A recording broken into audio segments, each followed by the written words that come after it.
זהו, גמרו לסדר את המצללות. יום שני, 15 למאי 2023, בבוקר, מגובה הדשא. בואו נראה מה רואים.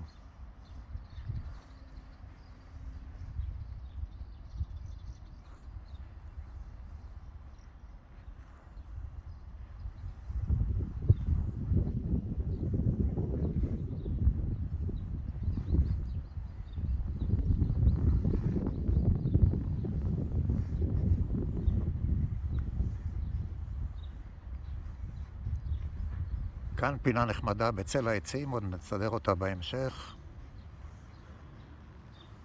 פה העמדה של יוסי, מקבל את הקהל, המבקרים, יפה מאוד. גם שם יש עוד מה לעשות. והבריכות עצמם, כמובן, יגיע הזמן שלהם גם כן.